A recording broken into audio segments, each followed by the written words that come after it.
Hello and welcome to March on the Courier Exchange. Spring has sprung, the sun is shining, blossoms are on the trees, summer is just around the corner. Which is why I'm currently sitting here in a t-shirt, a shirt, a hoodie and a hat. Because the child is inside doing loads of photos for stuff. Which incidentally, keep your eye out. We've got a big announcement coming on Wednesday, so yeah, there's been a bit of a transformation, a bit of a change in the house. But keep it, it's going out on 5 o'clock, and I've been getting it together. It's coming out on 5 o'clock on Wednesday. Yeah, big news. In the meantime, spring is definitely here, and I know you don't believe me. Look at this.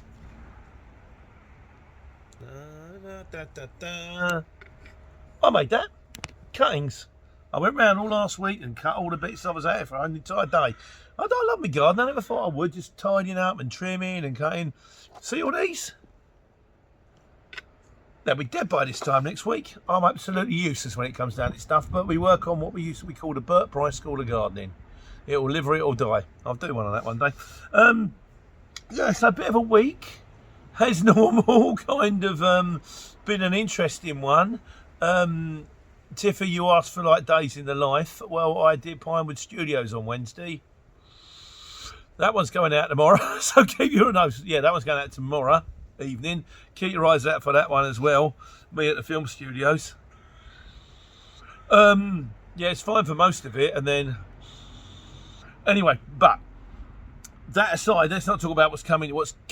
Let's talk about what we're doing. So I'm going to lead off with one of my favourites. I love these, and I always like to try to show the other side, so fair enough. If, you can either block and delete or not. So I'm going to open up with, this is Lanzi for Lee. And this is his opinion, as always, as I've written it. It says, in all the videos I've seen, the difference in yours is that you're unwilling to be negative about the CX in any real purpose, which is kind of untrue because in the previous week I said they keep blocking the price up. But anyway, reading on. And as someone with experience in logistics, I'm aware of how the sector works. This video, I'm not sure which one this was, along with the one where you sat down and did one interview, that's the one I did with Ben at HBC. Now, you can knock me, if you want to knock Ben, okay, he's kind of very, very big in the game and he kind of knows what he's doing, but I mean, you can knock me. I'm some small-time Charlie who hasn't got a clue what's going on, but you can't really level that one at Ben. He's kind of been doing it for about 20-odd years, and they're a big firm, like, If it only confirms that you have links or interests in the owners or runners of the CX. In business, less variables the better.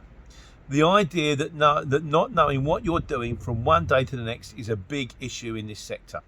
To highlight this as a positive is very bizarre. Yes, on a personal level, an individual may prefer the uncertainty, but from a statistic or business point of view, it's incorrect. And I think you know that. CX is like many before. It is about supply and demand, looking at the terms and conditions to work. Join is why it has grown, but why it will close, like many others. For CX to use the, I don't know what that was, that's probably preemptive text, knocked him off there, environment card, while I don't think they did, I did that, while only allowing part loads is laughable, not from a business point of view, though the CX may anyway. It's a free country. People can transact with who they want, but let's have a bit more honesty. People joining this are putting money in that they will struggle to find.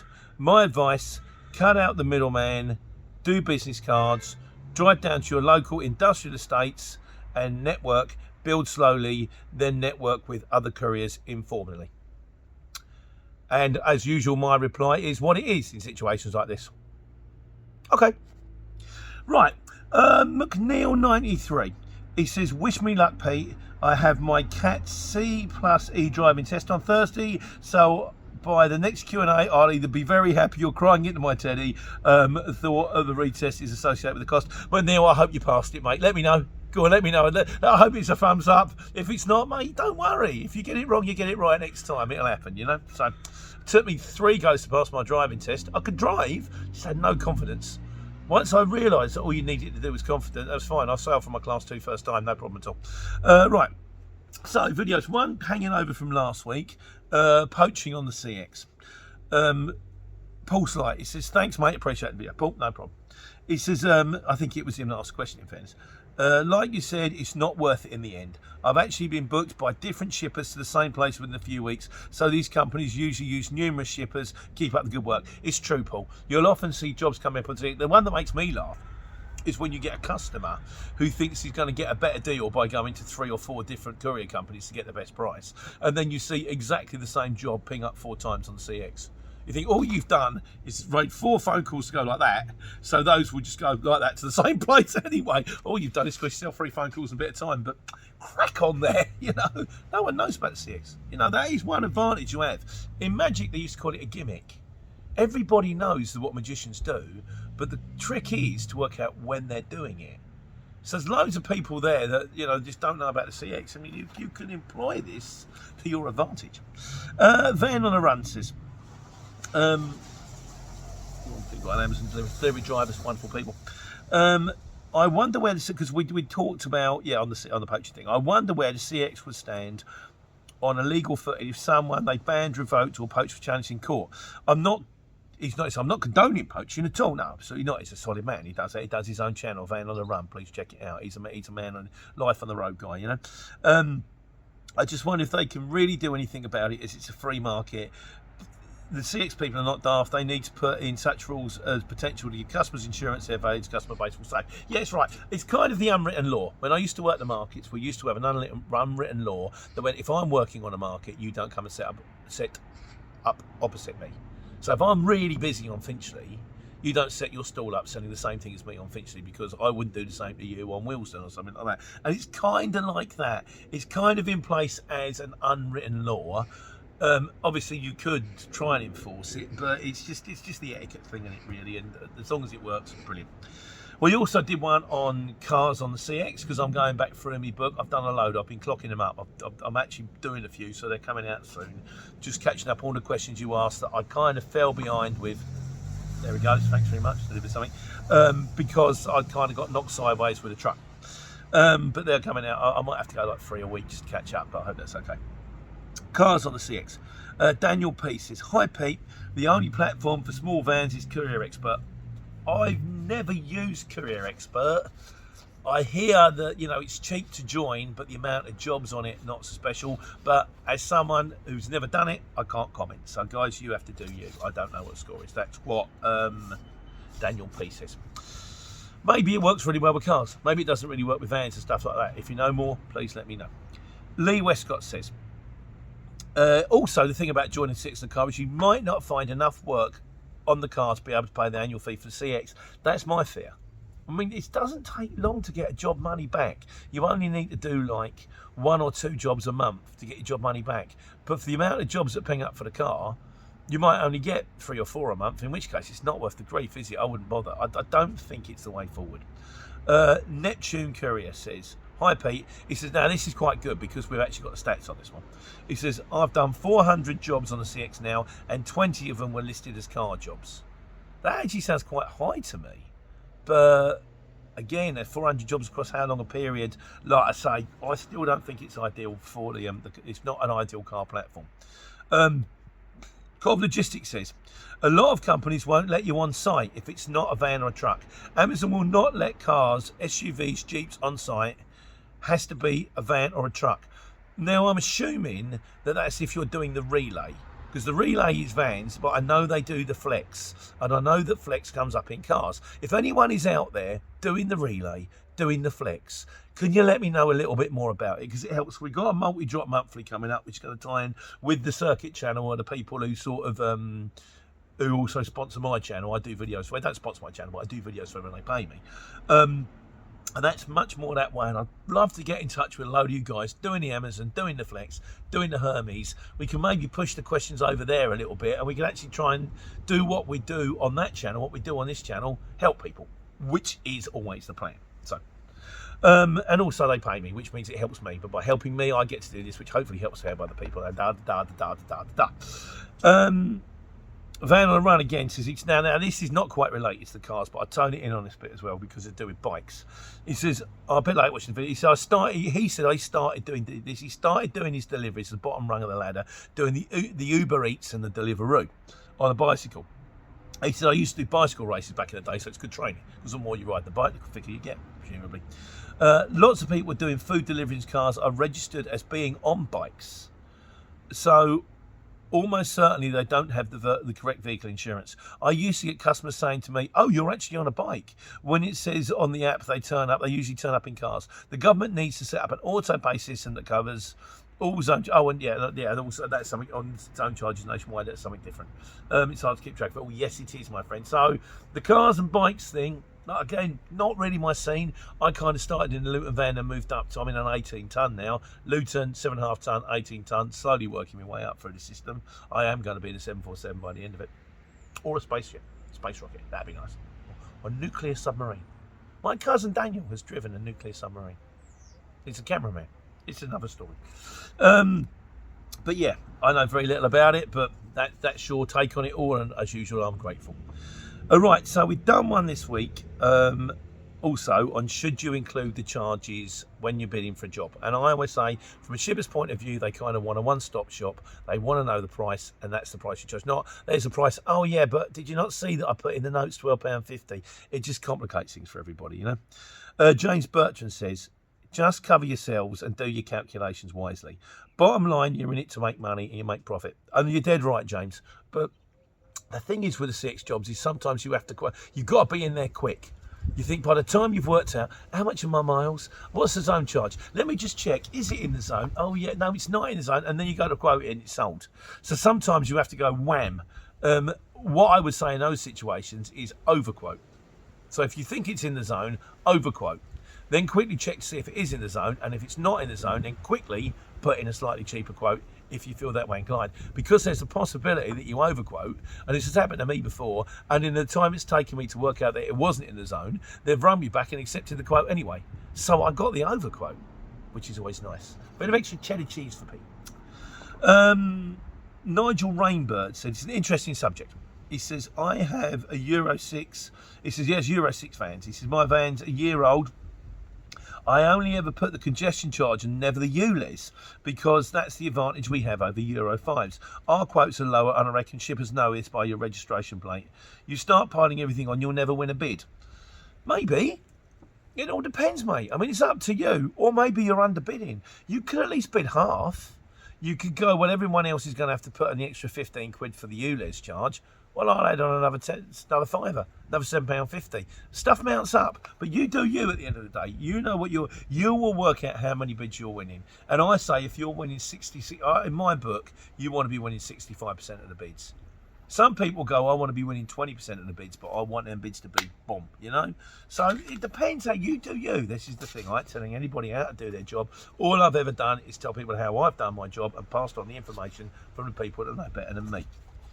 And on the subject of the people that know better than me, we're on to the wise guys. You might be pleased to know, actually, we've got a lot of miscellaneous today. I haven't done miscellaneous for ages. A lot of good questions from people. I've got to get my pen out. Hold on. A lot of good questions that I will be answering as soon as I've caught up on all the videos, the ones that I should have answered before. So, the wise guys, what we got today on the LEZ KB says, is there legal help with challenging fines? I've received over £2,000 in fines. That's a tricky one though, KB. I don't know. I would say the people you'd want to go to would probably be the Citizens Advice Bureau, although I imagine they're very heavily worked. Otherwise, you've got to get a solicitor and they charge money. How? As it happened, I would say your only defence might be is if you clocked up £2,000 worth of fines before you even realised you had fines. If you just kept getting them, the question is going to be asked, well, why did you keep going in? But I don't know. So if anyone can help with that one, can we help KB out? Is there any legal help if you get the LEZ fines?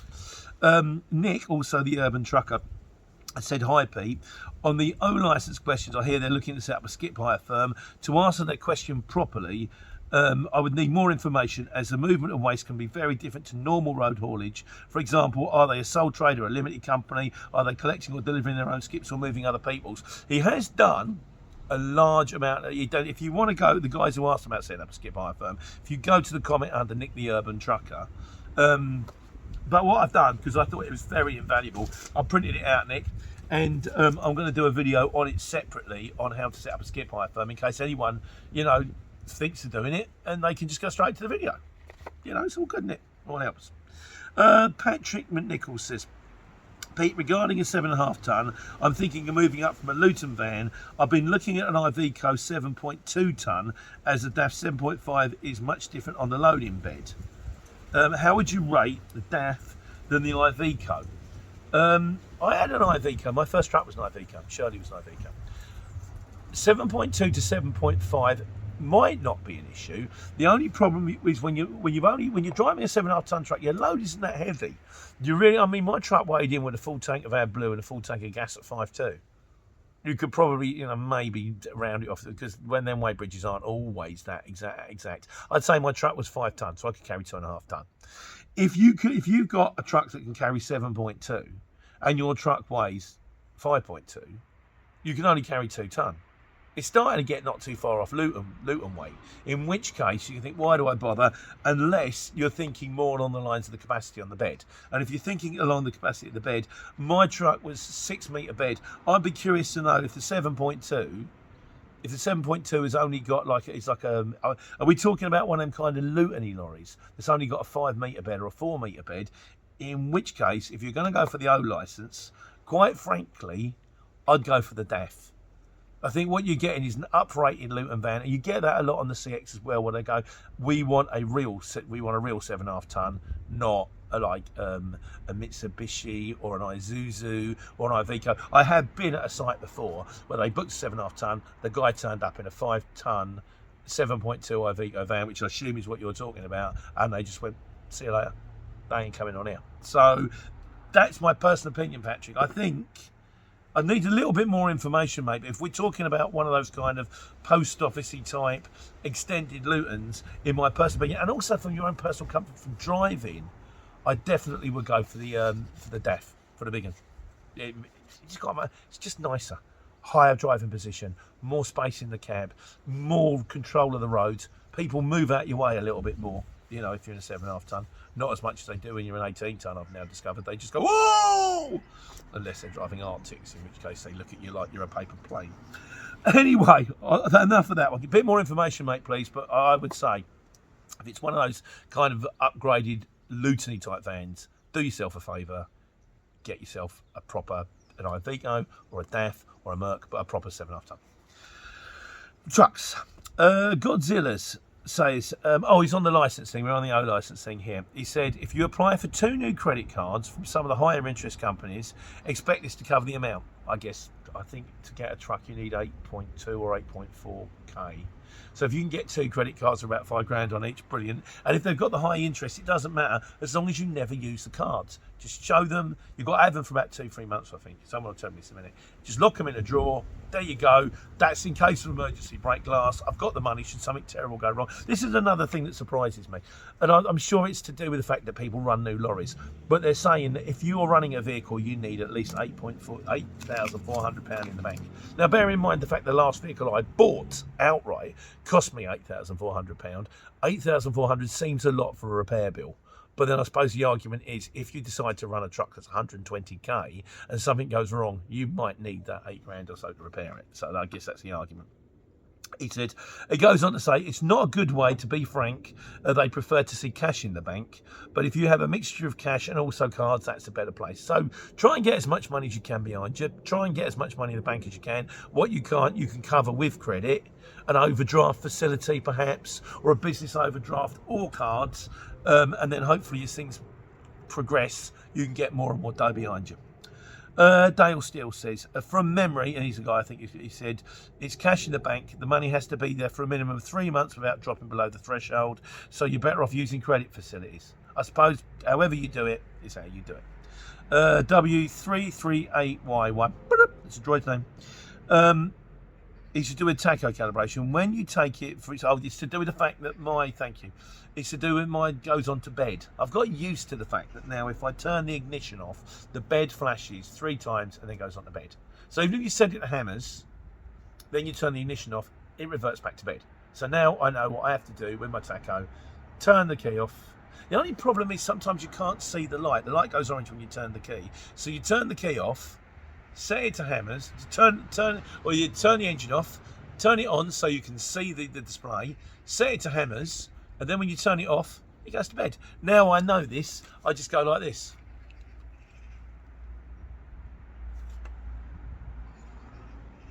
Then I get the phone out with my torch on and go, yeah, it's on bed. Oh yeah, that's on hammers. Rather. Joys of getting old.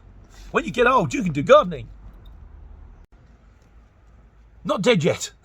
Hey, there we go. Right. And I'm finding from Dale Steele on trucks. He says, the trouble with using hotels in big trucks is that you struggle to find hotels where you can park near your truck, unless you get hotels at motorway services. Dale, you're dead right with that one. We might do one on that one, in fairness. It's a problem I've always had. Is when I was in a 7.5 ton, I wanted to get a room for the night, is I couldn't ring up and book the hotel ahead of time because when I got to the motorway services, I didn't know if there was a parking space. 9 times out of 10 there was, but there's always a possibility that all the truck stops will be full, and then you've done the hotel money. Alternatively, you get in there, you find the parking space, you go in, they go, no, the rooms are clear.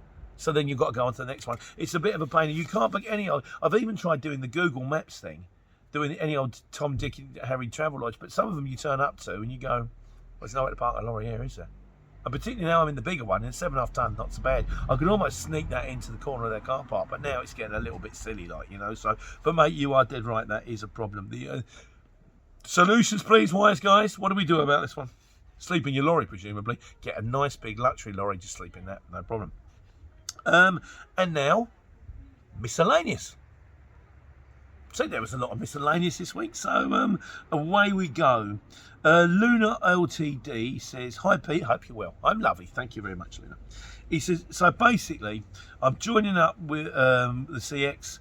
We're thinking of hiring drivers and hiring out vans. Just wanted to find out the terms of booking jobs for everyday drivers. Is it time consuming? How much work actually goes into booking jobs, etc.? The reason I'm asking at the moment is we're both working full-time jobs and want to start a business together. Luna, I know this is not going to be the advice you want to hear, but I had a nightmare when I tried that. There is a video about me when I started, because I was naive and I didn't know what I was doing, and we come up with a brilliant idea of subcontracting on CX. Apparently it's been done before and it'll be done again, and it is a recipe for disaster. I also thought I would be able to control drivers from my van. Never had an accident in my van. On the first day we launched it, on day 1, I managed to drive it through a width restriction and clonk the side of it, drop it down a hole, and forget to put the pallet truck back on the chock, so it hit the back shutter and knocked the back shutter out in one day. So very quickly, I went, this ain't happening. And that's how we got, Gemma came about being in the office controlling the vans, because I realised very, very quickly that I couldn't do both. As for the whole idea of trying to control vans, the thing is also you'll find is nothing will happen. When you're a shipper, and I'm sure you shippers out there will comply with this, will concur with this, nothing can happen for 2 hours and then something goes wrong on all 5 of your jobs at the same time, exactly the same time. You're going to get a phone call going, oh, this road's not ready. Oh, I can't find the place. Oh, the place they sent me to is not right. Oh, this is too heavy, at the same time. And then you've got to sort them all out. And if you're trying to do that a full-time job, mate, you've got absolutely no chance. It will just go absolutely sideways very, very, very quickly. So I would recommend, if it's the kind of thing you want to do, you're going to have to think about getting one person at least who's dedicated to doing it all of the time. If that's cost effective for you or not, I don't know, my friend. But trying to save you a world of pain, I wouldn't recommend it. I could be wrong, and it's just my opinion at the end of the day. But from personal experience, when I tried to do it, it was a horror show. So, but if you can do it and it works for you, well done. Well done. I hope it really does, like, you know, and I don't want to put anybody off their dreams or anything like that, but just from a personal point of view, it was like, sorry, mate. Curtin says, curtain side, thieves love them. He also says, curtain side, parked on the street, good luck with that.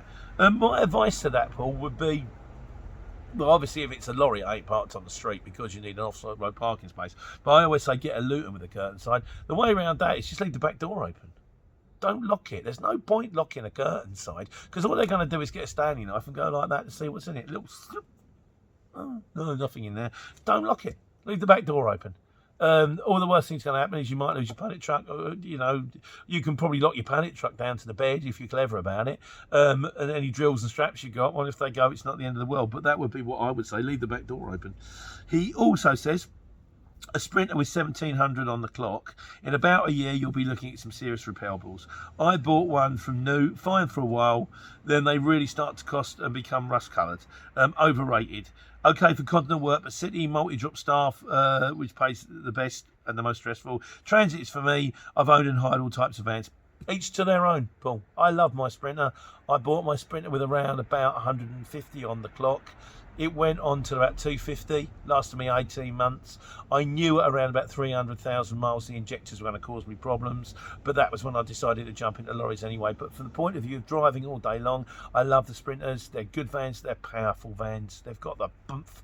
You know, you're fully loaded and you're flying uphill at 70 miles an hour away. I like the extra space in the cab. That's what I didn't like about the Transits. I didn't like the fact they're all a little bit, there ain't enough room.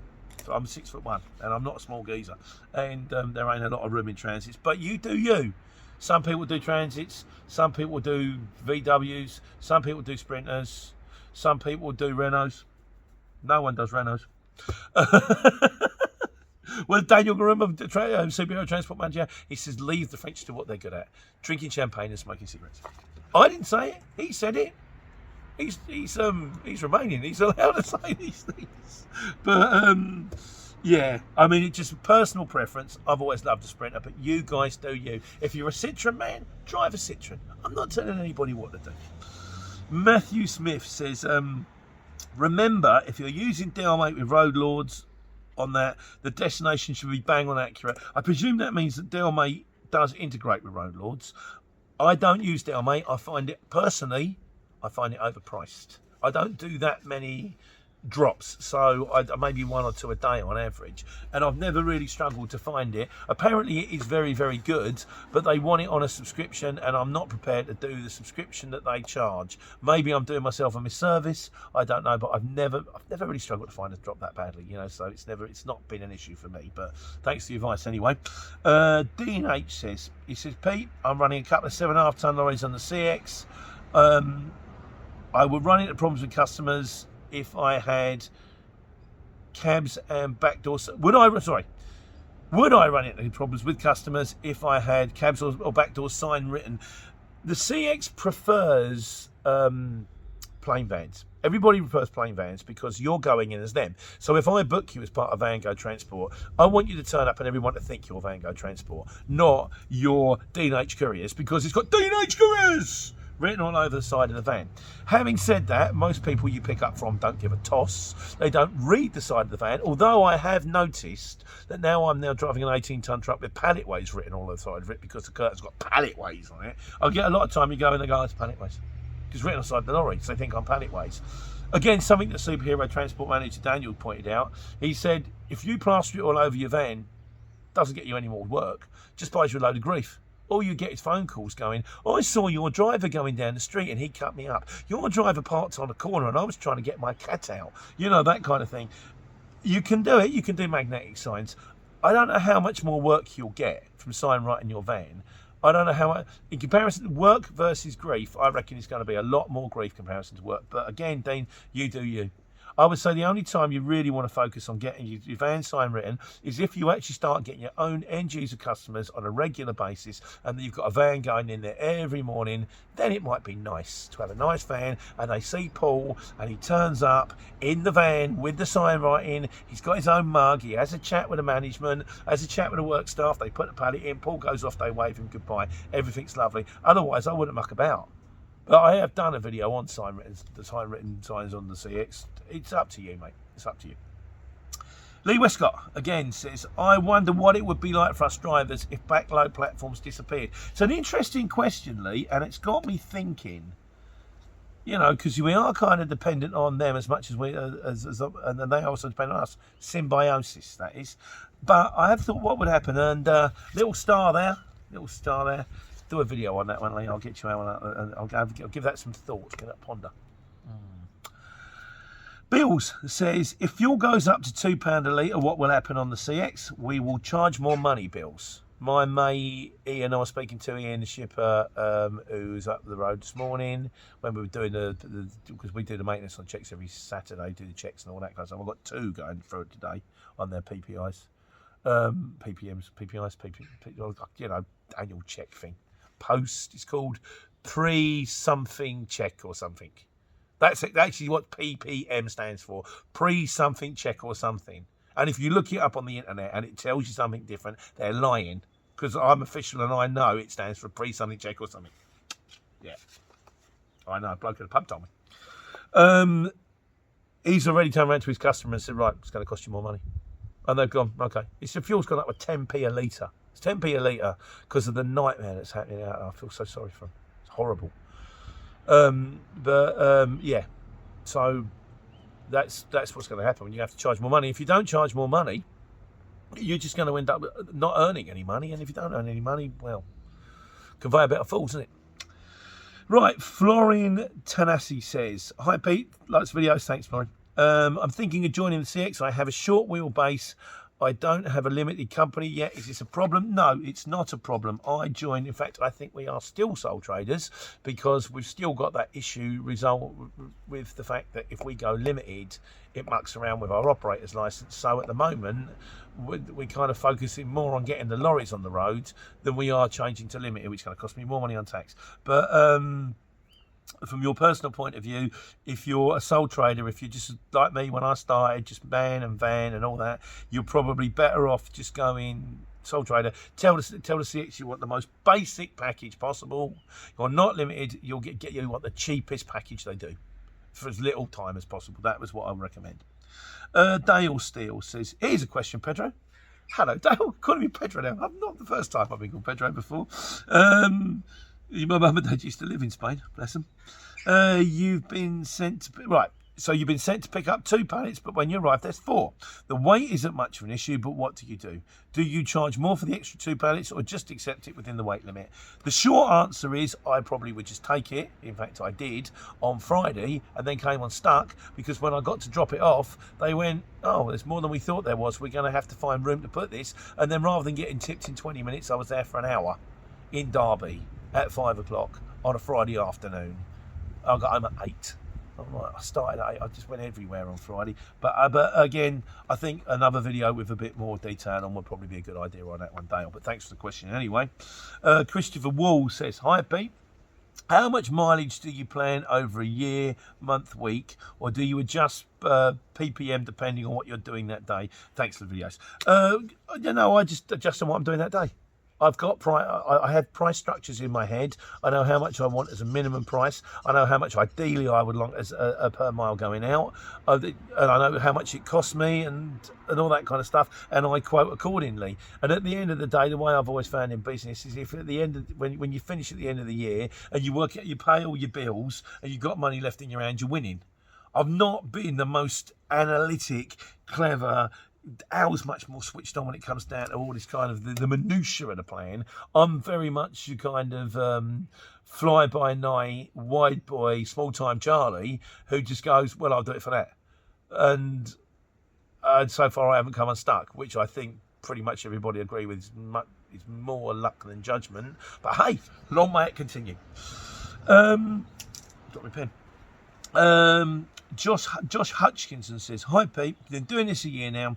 Interested to see the other points of view on hospital jobs. Some shippers post saying it's a hospital job, which I think is only fair.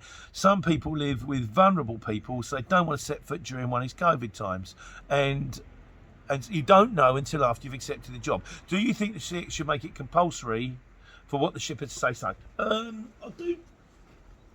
Pick my pen up again. Yeah, Josh, another video going out there, but I'll give you a short answer. I think you're within your rights. And I used to have one of the drivers who worked for us when I was doing the Mickey Mouse subcontracting van thing. He wouldn't do alcohol. It wasn't a religious thing. He wouldn't do drugs or alcohol. And if a job came through and it was like, say, Matthew Clark picking up 3 pallets of alcohol, we'd ring him up and he'd go, sorry, can't do this.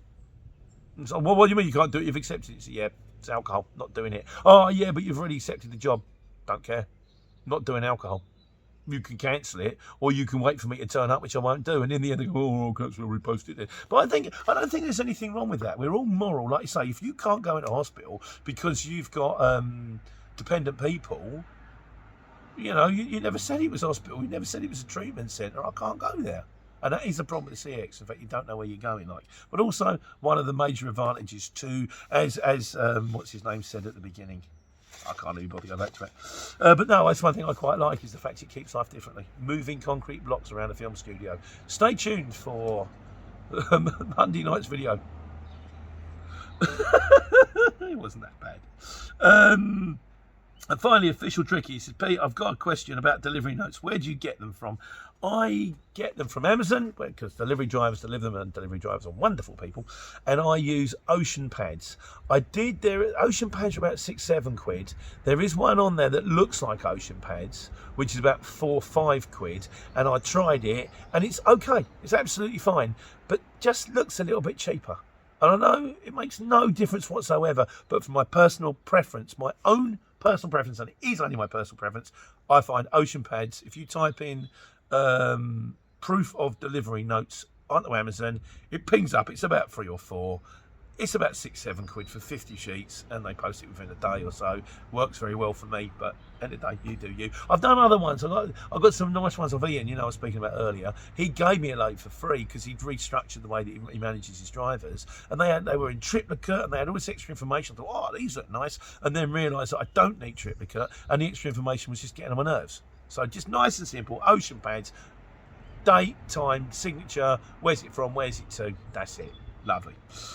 And in conclusion this week, Vinzy Can says, I watch your videos because of your Cockney accent. I really like it. Vinzy, that's lovely, sweetheart, but I'm not a Cockney. I'm from Luton. I'm from Luton, just like Stacey Dooley. And the next star who's going to be coming from Luton. Stay tuned for Wednesday night's video. Oh, mate, I tell you. But no, and in fairness, the American mob are actually using me as... something to do with their lessons or something like that, which is brilliant. Stanley out there, if you still, Stanley and the guys over in the States, over in Utah, you know, Utah States, thanks very much if you're still out there. Probably missed this bit. I don't imagine anybody watches Q&A to the end, certainly not me. Stephen Campbell says, never seen anyone playing banjo in jail. I assume that's because they killed them before they got through the door. Remember, Dave the Chris says, play banjo, go to jail. He also says, I wasn't allowed crayons because I said I can't, they don't let me have pens. They don't normally let me have pens, I have to use crayons, not those sharp objects. I wasn't allowed crayons either because I used to get food poisoning. As always. And you just missed the last word this week, Steve, because it goes to Van on the Run, who says, because he said to do with a new lorry. He said, she looks lovely, bargain price of that mileage. Have you worked out which operator had it before you? It was Cross County Couriers, who, if they're listening, are still paying my dart charge because they still registered it. I've told you, if you made it to the end of the video, you want to cancel that. Every time I go over the crossing, I'm saving £3. Thanks very much. I did try to register it, but it won't let you register it because it's registered with another firm. It also said, must be a reasonable size firm, like the part of the Planet Network. And he says, and the DEF thing, the ding-ding thing, you know, when you open the door on a DEF, or the lights are on, it goes, da-da-da, da-da-da, da-da-da, da-da-da. He said, I've watched that and many other drivers' vlogs. Lauren Laverne's got this thing on Six Music on the radio. It's called house music. And it's the music that your house makes. You know, so there's one like my dishwasher. When you turn it on, it goes, do-do-do. And when you turn it off, it goes, do-do-do. And it sounds like You Must Be Loved by Madness. If you keep pressing it, it goes, do-do-do, do-do-do, do-do-do. You must be loved, love. I am seriously tempted to take the DAF thing and send it to Lauren Laverne, because if you listen to it over and over again, it's the Lone Ranger. And on